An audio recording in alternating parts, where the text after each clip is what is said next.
இப்ப இறந்து போன ஹீரோயினியோட புருஷன் அண்ணனை வீட்டிலேயே புதைச்சு வச்சிடறாங்க. அதை நைட்டு போலீஸ் வந்து தோண்டிட்டு இருக்காங்க. அதை பார்த்து அவங்க மாமியார் கத்துறாங்க. இப்ப யார் போலீஸ்க்கு கம்ப்ளைண்ட் கொடுத்தாங்கன்னு சொல்லி கேட்கும்போது ஹீரோயின் பேரை சொல்றாங்க. உடனே அவங்க மாமியார் ஹீரோயின் கன்னத்திலே போட்டு அடிச்சிடுறாங்க.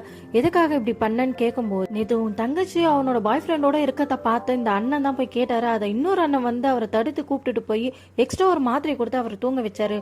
ஒருவேளை அவருக்கு கொடுத்த எக்ஸ்ட்ரா மாத்திரையால் தான் அவருக்கு உயிர் போயிடுச்சுன்னு சொல்லிட்டு எனக்கு சந்தேகமா இருக்குன்னு கம்ப்ளைண்ட் கொடுத்தேன்னு சொல்றா. உடனே அந்த அண்ணனும் மெடிக்கல் பில் எடுத்துன்னு வந்து காட்டிட்டு இதை எக்ஸ்ட்ரா சாப்பிட்டாலும் உயிருக்கு எந்த பாதிப்பும் இருக்காதுன்னு சொல்லி காட்டுறாரு. இதை புரிஞ்சுக்கிட்ட ஹீரோயினோ தன்னோட தப்ப ரியலைஸ் பண்றா.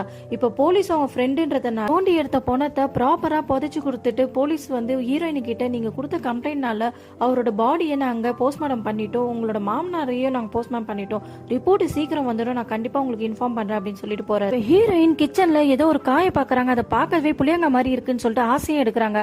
அதை பார்த்த வேலைக்காரி அதை தட்டி விட்டுட்டு இதெல்லாம் எடுக்காதீங்க, இது விஷக்காயின்னு சொல்றா. இப்ப ஹீரோயின் போட்ட கஷாயத்தை அந்த வேலைக்காரி வடிகட்டி கொடுக்குறா. அந்த ஹீரோயின் குச்சிட்டு இருக்கும் போது போலீஸு கால் பண்றாரு. உங்க புருஷனோட அண்ணனும் உங்க மாமனாரும் ஏதோ விஷம் தாக்கி தான் இறந்து போயிருக்காங்கன்னு சொல்றாங்க.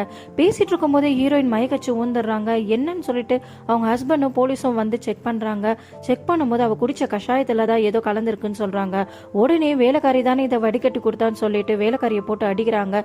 கண் முழிச்சு பார்த்த ஹீரோயின் அவங்களுக்கு எதுவும் பண்ணாதீங்க, அவங்க தான் என்னை காப்பாத்தினாங்க, நான் மயக்கச்சு விழும்போது எனக்கு மாத்து மருந்து கொடுத்ததே அவங்க தான் அப்படின்னு சொல்றாங்க. இப்ப ஹீரோயினுக்கு அவங்க மாமியார் மேலதான் சந்தேகம் வருது. ஏன்னா ஹீரோயின் தான் கஷாயமே போட்டாங்க, அந்த இடத்துல அவங்க மாமியார் தான் இருந்தாங்க. இப்ப ஹீரோயின் அவங்க மாமியாரை சந்தேகமா பாத்துட்டு இருக்கா.